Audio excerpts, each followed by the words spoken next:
আমরা অনেক কমপ্লেক্স ও ইনসাইটফুল তথ্য খুব ইজিলি বের করে নিয়ে আসতে পারি। শুধু তাই নয়, পিভট টেবিল দিয়ে আমাদের বের করে আনা ইনফরমেশনগুলোকে যে কতটা সহজেই সামারাইজ করে একটা রিপোর্ট অথবা একটা টেবিল ফরম্যাটেও আমরা সাজিয়ে ফেলতে পারি, তা আপনার টুলটা সামনাসামনি না দেখলে বিশ্বাস করতে পারবেন না।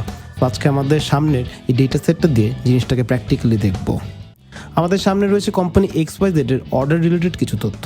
যেমন বাম থেকে ডানে গেলে আমরা দেখতে পারবো আছে প্রতিটা অর্ডারের একটা ইউনিক আইডি, তারপর আছে অর্ডার ডেটস, এরপর অর্ডারগুলো কোন শহরে ডেলিভার করা হয়েছে, কি মিডিয়াম অথবা ট্রান্সপোর্টের দ্বারা অর্ডারগুলো ডেলিভার করা হয়েছে, ও অনেকগুলো নিউমেরিক তথ্য যেমন অর্ডারগুলোর দাম, কোয়ান্টিটি ও টোটাল রেভিনিউ। এরকম একটা ডেটা সেট থেকে কিন্তু আমরা অনেক তথ্য বের করে আনতে পারি। ফর এক্সাম্পল, আমরা জানতে চাই কোন শহরে কত টাকার অর্ডার প্রসেস করা হয়েছে অথবা কোন ট্রান্সপোর্ট ব্যবহার করে কত টাকার অর্ডার ডেলিভার করা হয়েছে। এরকম তথ্য দিয়ে আমাদের সচরাচর সামারি রিপোর্ট তৈরি করতে হয় এবং অনেক বিজনেস ডিসিশনস এই তথ্যগুলোর উপরই নির্ভরশীল। এবার এই অ্যানালাইসিসগুলো আমরা একটা পিভট টেবিলের সাহায্যে খুব ইজিলি জেনারেট করব। প্রথমে প্রতিটা কলাম হেডিং সিলেক্ট করে নিব বাম থেকে ডানে। এবার কন্ট্রোল প্লাস শিফট ও ডাউন অ্যারো কি দিয়ে হেডিংগুলো সহ পুরো ডেটা সেটটা সিলেক্ট করে নিচ্ছি। উপরে এবার আমরা প্রেস করব ইনসার্ট ট্যাবটায় এবং ইনসার্ট ট্যাবের ঠিক বাম পাশে দেখতে পাচ্ছি আমাদের পিভট টেবিল টুলটা সিলেক্ট করার পর কনটেক্সট মেনুতে দুটো অপশন অলরেডি সিলেক্টেড হয়ে আছে।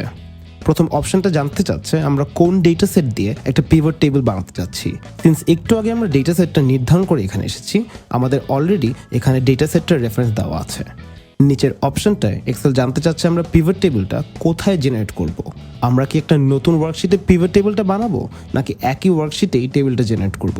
সো ইন দিস কেস আমরা নিউ ওয়ার্কশিট অপশনটা সিলেক্টেড রেখে ওকে প্রেস করলেই আমাদের সামনে চলে আসছে নতুন একটা ওয়ার্কশিট যেখানে আমরা এখন পিভট টেবিলটা তৈরি করব। প্রথমে ওয়ার্কশিটটার নাম সেট করে দিচ্ছি পিভট টেবিল। পারফেক্ট। এবার বামে দেখতে পাচ্ছি একটা স্কোয়ার শেপের বক্স যার নাম হচ্ছে দ্য প্লেস হোল্ডার। এই প্লেস হোল্ডারটাতে আমাদের টেবিলটা তৈরি করতে হবে এবং টেবিল তৈরি করার জন্য আমরা ব্যবহার করব ডানের এই পিভট টেবিল ফিল্ডসগুলো। পিভট টেবিল টুলস হচ্ছে খুবই দারুণ একটা ইন্টারফেস। এই ইন্টারফেসটা বানানো হয়েছে আমাদের একটু আগে নির্ধারণ করা ডেটা সেটের প্রতিটা কলাম হেডিং দিয়ে। যেমন এখানে দেখতে পাচ্ছি order ID, order date, city, delivery mode and so fourth.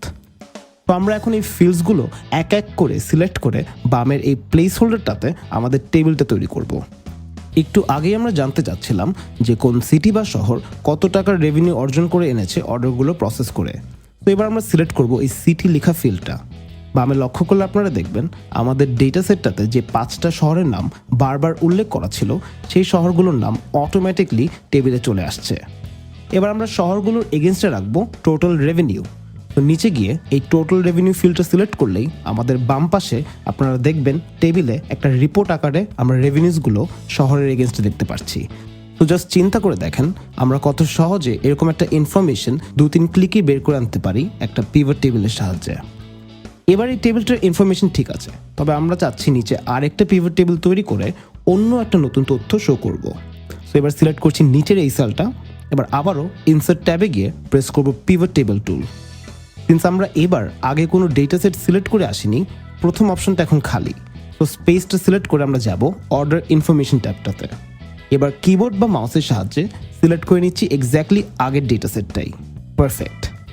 নিচে এবার ইউজ করব এক্সিস্টিং ওয়ার্কশিট অপশনটা এবং ওকে প্রেস করলে আমরা দেখতে পাচ্ছি আমাদের পিভট টেবিলটার নিচে চলে আসছে আরেকটা প্লেস হোল্ডার, উইচ মিনস এখানে আমরা নতুন তথ্য দিয়ে আরেকটা পিভট টেবিল তৈরি করতে পারবো। আমরা ধরে নিই এবার আমরা বের করতে চাচ্ছি কোন ডেলিভারি মোড বা ট্রান্সপোর্টের দ্বারা সবচেয়ে বেশি অর্ডার ডেলিভার করা হয়েছে। তো প্রথমেই সিলেক্ট করব ডেলিভারি মোড ফিল্ডটা এবং বামে চলে আসছে বাস, ডেলিভারি ট্রাক ও ট্রেন। এবার ডেলিভারি মোডের এগেনস্টে রাখবো অর্ডারগুলোর সংখ্যা। তো সিলেক্ট করছি অর্ডার কোয়ান্টিটি লেখা ফিল্ডটা।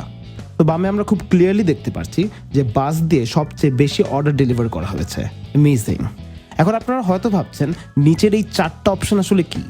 এই সেকশনগুলোকে বলা হয় ফিল্ড এরিয়াস এবং ফিল্ড এরিয়াসের 4টা: ফিল্টার্স, কলামস, রোজ ও ভ্যালুস। এবার আমি উপরে এই দুটো ফিল্ড আনসিলেক্ট করে একটা প্যাটার্ন আপনাদের দেখাবো। একটু লক্ষ্য করলে খেয়াল করবেন আমরা যখনই কোনো টেক্সট বেস ডেটা সহ ফিল্ড সিলেক্ট করি ফিল্ডটা অটোমেটিকলি নিচের এই রোতে চলে আসে।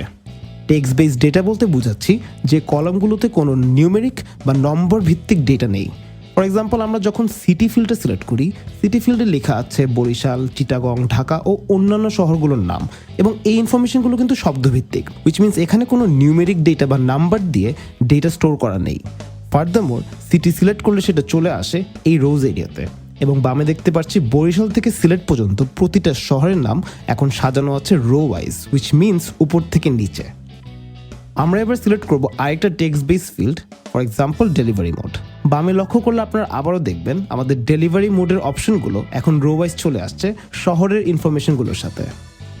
এবার ফিল্ড লিস্টের নিচে গিয়ে যদি একটা নিউমেরিক ফিল্ড সিলেক্ট করি, উইচ মিনস এমন একটা ফিল্ড যেটার ভিতর আছে সংখ্যা দিয়ে গঠিত ডেটা, যেমন টোটাল রেভিনিউ, আপনারা খেয়াল করবেন ফিল্ডটা কিন্তু চলে আসছে এই ভ্যালুজ এরিয়াতে।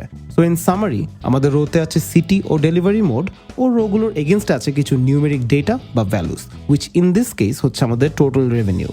এবার রোজ এরিয়া থেকে আমরা যদি এই ডেলিভারি মোড ফিল্ডটা ড্র্যাগ করে এনে এই কলম এরিয়াতে ছেড়ে দিই, আপনার বামে লক্ষ্য করবেন এখন আমাদের ডেটাগুলো কলম ওয়াইজ সাজানো আছে। আমরা এখন শুধু শহরগুলোর একক ইনফরমেশন নয়, শহরগুলোতে কোন ডেলিভারি মোডের থ্রু কত টাকার রেভিনিউ অর্জন করে আনা হয়েছে তা খুবই সুন্দরভাবে সাজানো একটা টেবিলে দেখতে পাচ্ছি। ফর এক্সাম্পল টেবিলটা দেখলেই বুঝতে পারবো ঢাকাতে 2 লক্ষ টাকার কাছাকাছি রেভিনিউ জেনারেট করা হয়েছে শুধু বাস দিয়ে অর্ডারগুলো ডেলিভার করে। তো আপনারা জাস্ট চিন্তা করে দেখেন ভিন্ন কমপ্লেক্স ও ইনসাইটফুল তথ্য আমরা শুধু ডানের এই ফিল্ডসগুলো ব্যবহার করে কতটা সুন্দর ও গুছানো ওয়েতে বের করে আনতে পারি। অ্যামেজিং। লাস্টলি নিচের এই ফিল্ড এরিয়া থেকে আমরা যদি কোনো একটা ফিল্ড রিমুভ বা ডিলিট করে দিতে চাই, আমরা সিম্পলি মাউসের সাহায্যে ক্লিক করবো একটা ফিল্ডে এবং মাউসের লেফট বাটনটা ধরে রেখে ড্র্যাগ করে ছেড়ে দিব ওয়ার্কশিটটার মাঝে, অ্যান্ড দ্যাটস ইট।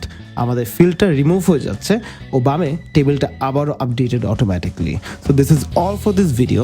নেক্সট ভিডিওতে আমরা পিভট টেবিলের আরও গভীরে যাব এবং দেখব টুলটা দিয়ে আমরা কিভাবে আমাদের সাজানো ডেটাগুলোকে গ্রুপ, সর্ট অথবা ফিল্টার করতে পারি।